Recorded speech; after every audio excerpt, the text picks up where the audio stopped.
السلام عليكم ورحمة الله وبركاته. قال الله تبارك وتعالى: وما جعلناهم جسدا لا يأكلون الطعام وما كانوا خالدين. وما جعلناهم جسدا لا يأكلون الطعام وما كانوا خالدين. walaalkay aayada aan akhriyay ilaahay markuu ka hadlayay ambiyada waxa uu yiri kamaanan yeelin ambiyada jasad aan wax cunin oo aan adduunyadan ku nooleen kamaan yeelin oo aan arsaaqadan aan cunin wama kaanu khalidin mana waarayaan. qisada maanta aan ku wada waxa weeyaan shalayna waan idin soo qoray inta aan noolaa cimrigayga aan noolaa qisadii iigu yaabka badnayd ee aan la kulmo marna aan tamaniyo in aan booskaas anigu aan ku jiri lahaa walacalla allaha marka aad maqasho in adiguna aad tamanin lahayd. qisadu waxa weeyaan gabadhii quruxda badnayd ee Juliana la oran jiray, gabadhii asbuucan soo islaamtay, gabadhii aan commentigeeda idinla wadaagay weeyaan ilaa iyo hadda ayaga go'ilaadahay. gabadha ayada ah fridge-ka ay caawa ku jirtaa, maanta fridge-kay ku jirtaa, isniinta ama talaada ayaana la aasi doonaa. walaalaha degan Amsterdam, masjid taqwa west Amsterdam degan haday ka qayb gali karayaan meedkeedii tacsiidaha aada. Juliana waatuma Allahu akbar. inta ana Juliana galin aan ku xasuusiyo xadiiskii nabiga kaleey sallallahu alayhi laga wariyay Abi Abdurrahman Abdullah ibn Mas'ud radiyallahu anhu, xadiiskii Imam al-Bukhari uu soo saaray fi sahihihi. nabigu waa asaga dhaaranaya dhahaya fa wallahi alladhi la ilaha ghayruhu, waxaan ku dhaaranayaa ilaahayga gar lagu caabudaa aysan jirin ghayrkiis. midkiin ina axadakum la yacmalu bicamali ahli الnaar, midkiin wuxuu samaynayaa camalka naarta lagu galo xataa maa yakunu baynahu wa baynaha ilaa diraac. naartu markay wax yar u soo jirto oo dhimashadiisu ay soo dhawaato ayaa fayasbiqu calayhi alkitaab, kitaabkii baa ka soo hormaraya ilaa waxaa u qornaa markuu caloosha hooyadii ku jira inuu saciid ahaa. فيعمل بعمل أهل الجنة فيدخلها، مركاسا قفكو مركبا ووريكسنيا، مركاسو خير كلازميا، مركاسو قفكي إلهي سبحانه وتعالى حكو أفسنيا أسقو عمل ونكسن حيا. أسأل الله العظيم إلهي وحن ويدي سنيا أنيقا إذنك بإنه إلهي حسن الخاتمة نقو أرزاقه. الخليفة الخامسة عمر بن عبد العزيز مركا لمني أسقو أيضا أخنا يودنتي. تلك الدار الآخرة نجعلها للذين لا يريدون علوا في الأرض ولا فسادا والعاقبة للمتقين. أنتم أوصل نقطة جوليانا مالنتي عاشورا أين سوميني مالنتي كهر ريسي أيال إيقصو حري وقبت عدان 40 sano ku dhawaatay, 7 maalmood shaqaysa, akoonadeedu ay buuxaan, shirkadda diyaaradahana u shaqaysa. islaamkay jeclaatay, qalbigeeda ayuu ilaahay hidaayad la doonay. waa yawmul caashura ayay ila soo xariirtay maalintii ka horeysay. gabadh baa igu soo xidhay, waxaa la yiri gabadhan Sheekh Axmedo gabadhan shahaado u qabo. ilaahay wuxuu igu ilhaamiyay oo markaas anigana igu waafajiyay in aan dhaho masaajid ma idin dhow yahay? ha waa noo dhow yahay. masaajidkaagee maxaa yeelay haddaan anigu hadda shahaado u qabto ma helayso tashriicin fara badan. masaajidka gee marka inta la islaamiyo muslimiintu hareeraha ka maraan, hab iyo hag la siiyo, hadiyad la siiyo, imaamku shahaado u qabto, iyadana waxaa ku dhacaya moraalka u dhismaya, walaaluhuna way ogaanayaan way xiriirinayaan. gabadhii baa qaaday masjid taqwa Amsterdam baa la geeyay, halkii bay gabadhii ku islaantay. Juliana markii halkii lagu islaamiyay waxay tiri weysada hal i baro. weysadii baa la baray.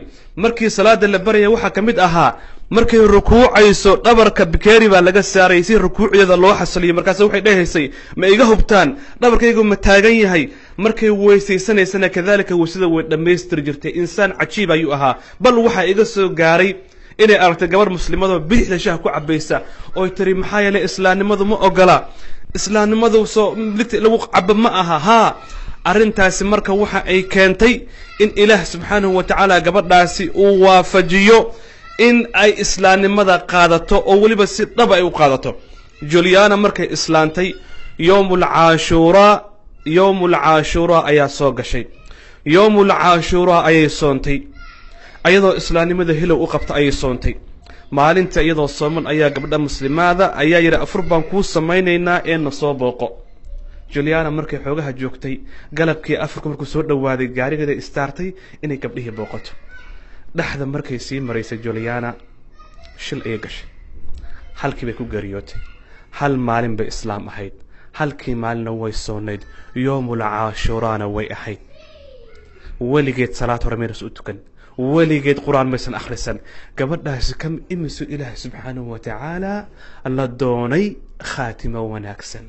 وإن أحدكم ليعمل بعمل أهل النار حتى ما يكون بينه وبينها إلا ذراع فيسبق عليه الكتاب فيعمل بعمل أهل الجنة فيدخلها صلى الله عليه وسلم أن يكون أفر بقول صلى كهر نوشيغي قبل مركالكي أي كل متي أي كجريوتي إسلام من ذي أك oo hadduu wadaadkan yar islaamin lahaa yaa ogaan lahaa. laakiin ilaahay waxa uu khayrka ku dhawaafajiyey in masaajidkii laga ogaaday, in meeshii la tegay, in imaamkii islaami iyo markhaatiyadii ay dhahaan gabadhan annaga markhaati ka way soo islaantay oo gabadhii hadda ay masaajidka fridjka ugu jirto. haddaad ilaah subxaanahu watacaala wax weydiisanaysaan fas'alu llaha alxusna alkhaatima, ilaahay weydiista kulle adduunyada waad ka tagaysaane. noloshaada 2 maalin baa ku soo mari doonta oo kuugu murug badnaan doonta. noloshaada 2 maalin oo mahadhooyinka adduunyada ka mid a ama cimrigaada ka mid a ama xayatadaada ka mid a ayaa ku soo mari doonta. maalinta koowaad waa maalinta nafta lagaa qaadi doono, maalin kuula mid a oo ku soo mari doonta marna ma jirto.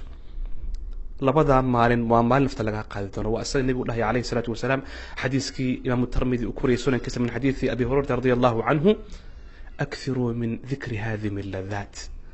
بدية معانقويها إنها كشيكيسا إسحاسوسية معانقويها وموتك ينكو حسوسين يا ولاشي، معانقويها يا موتك ينكو حسوسين يا ولالكي. مالين أي كاقد درنان دورت مجرت مالين تهليلا هذا اللي فرديو عيرك آد إيغيسو روق هذا إسن عدنا مغلينين كليا آد قالن قالن سكرات كون أوكو هايو إن للموت لسكرات بالنبي عليه الصلاة والسلام. mawdku sakaraat buu leeyahay. maalintaa maalin ay kaaga daran tahay ma jirto, waa maalinta koobaad. maalinta labaadna waxa weeyaan maalinta qabriga lagaa soo bixiyo ood ilaahay soo hor istaagto oo aadan ogeyn ma jannaad geli doontaa ma naar baad geli doontaa, naxariisa aysan oolin. maalintaa nin walba camalkiisa uu sugayo. maalintaana maalin ay kaaga naxdin badan tahay oo ay kaaga daran tahay ma laha. يوم يقوم الناس لرب العالمين. maalintaa maalin ay kaaga darantay malaha. labadaa maalin adigoo ilaahay ka rajaynaya, labadaa maalin adigoo ilaahay subxaanahu watacaala weydiisanaya inuu ku badbaadiyo, jaaniskeeda iyo midhaha inaad gorato iminka iyo eega ayaad haysaa. ilaahay xusna alkhaatima ha weydiiso. ilaahay subxaanahu watacaala bari adigoo oo jecel, asagoo oo raalli ku inaad adduunyada ka tagto. laba arrimood baan kuu sheegayaa. asbaabaadka xusnul khaatima keena maxaa ka mid ah? kow waxaa ka mid ah inuu ilaahay kugu arsaaqo salaamat alcaqiida wa xusna aliimaan. nin caqiidadiisu ay wanaagsan tahay in aad noqoto. kam ayaa jira imisa nin. ibnu kathiir xaafid ibn xajar waxa uu ka sheekaynaya kitaabkiisa in nin ka mid ahaa dadka ma aragtay saxaabada caaya, dadka saxaabada caaya in uu si xun u geeriyooday. freedom speech saxaybaad u gafaysaa, shiicadan la heshiinay, waxaas waa in aad noqotaa qof salaamat alcaqiida ah, in aadan cidna ku xadgudbin. ilaahay wuxuu kaban aad la timaado salaamat alcaqiida wa sixat aliimaan. waxaa kaloo ka mid a waxyaalaha xusnul khaatima lagu helo in ilaahay subxaanahu watacaala kugu arsaaqo in aad la timaado faraa'idta iyo ilaahay wuxuu kugu farad yeelay. waxyaalaha uu kaa reebayna aad ka fogaato, wixii kaa dhaca ilah baa kaa dib dhaaf subxaanahu watacaala. laakiin inta awoodaada aad dadaasho. waxaan kusoo gabagabaynayaa qisadan iyadoona kale. masjid almadiinati almunawara, masaajidka nebiga waxaa jiri jiray ninka asaga ummi buu ahaa. qur'aanka sida loo akhriya muusan aqoonin, sida loo maaragtay cilmi badan muusan lahayn, laakiin waxaa caado u ahaan jirtay baa ninka asaga. waa masjid nabawi bay ka dhacday qisadan. markuu masaajidka soo galo wuxuu arkayaa nin qur'aan akhrinaya. markaasaa intuu kitaab soo wuxuu raadinayaa qof keligii fadhiya, qof keligii fadhiyuu raadinayaa. markaasaa kitaab buu soo qaadanaya, wuu ula tegayaa, walaalkay kitaabka igu dul akhri إلا القرآن كما يقارنه مالين كسوى الوضع الأخرية. مساجد كنبي قصوا قال عليه السلام نكا ونين رير يمن هذا ويان نين ما أرتي سأسعلون بدنا موسى أهين، قرآن كموسى كو أهين، بارع موسى كو أهين، حريف موسى كو أهين، ماهر موسى كو أهين. لكن مركز سوء أركانين مساجد إسكت أحفر لي كتاب كولا إيمانية ولكن كلام الله يوضع الأخري بأورنجري.